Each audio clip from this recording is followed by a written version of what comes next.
The Justice Department, as Attorney General William Barr is expected to release a redacted version of the Mueller report within the next few days. Barr's four-page summary of the special counsel's findings created a lot of controversy 2 weeks ago. Now a fresh argument on Capitol Hill from Democrats who are demanding that they see the full unredacted version and it be released to Congress. Joining me right now exclusively this morning is Republican Congressman from Georgia, Doug Collins. He's the ranking member of the House Judiciary Committee. And Congressman, it is good to see you this morning. Thanks very much for joining us.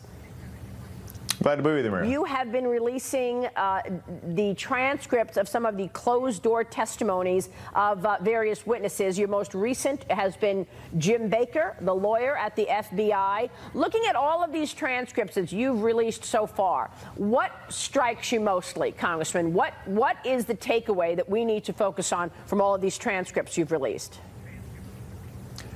The thing that strikes me the most is it goes back to a certain group. You know, the media, especially the liberal media, wants to portray this as the FBI and all in its thing, all against the going forward. But really, what we find is Peter Strzok, we find Strzok, McCabe, Lisa Page, we see Baker, we see Comey, of course, and all of this coming back to everything that we go back to, following all the way from the Clinton investigation through the beginning of the Russia investigation through the Mueller investigation. We go back to this really corrupt cabal that is involved in everything, and I think it's really interesting when you have Baker actually saying in the transcripts we released this past week where he thought originally that Clinton would have been indicted, that she would have been charged in this, and was actually talked out of it by some of the others in Comey and others. But then we also found out from Lisa Page's transcript on this same issue that they were actually being pressured by the Department of Justice, even up as from Attorney General Lynch, who actually said, let's call it a matter instead of an investigation. So what bothers me the most is you had this politicization of very high-level individuals at the FBI and the Department of Justice that were not acting in the best interest of the country. They were acting in the best interest of their own selves and their own careers. Yeah, so how far up the Obama ladder does this go,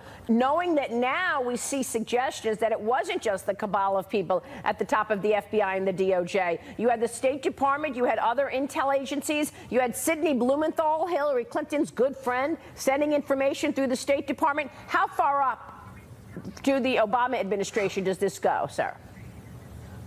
Well, we're seeing more and more, and I'm glad to hear Chairman Graham in the Senate is going to be continuing to look into this. I'm glad to hear Bill Barr is saying that we need to see the predicate for this. We need to know why this actually happened, because what we were seeing, and no one, Democrat, Republican, Independent, it doesn't matter your background. You do not need the Department of Justice in a position where the justice is being dispensed in a political fashion, not as a blind rule of law. Hearing the things out of the State Department, seeing this previous administration, they were just, again, everything was politicized toward what they wanted to do and the spin that they wanted to give. What we need to have here is a continued investigation that Bill Barr has said he's willing to take, and in doing so, he's drew the ire of Democrats who don't want those things exposed. They don't want the things that we've been talking about for a long time. An attorney general who met with a former president whose wife was being investigated on a tarmac at an airport where they supposedly discussed their grandkids and other things. That's just not right. Now we're seeing also the pressure from Loretta Lynch saying it was not an investigation. It's just a matter. You know, anything they could do to play down this, but it all goes back to really what we're seeing as a politicization,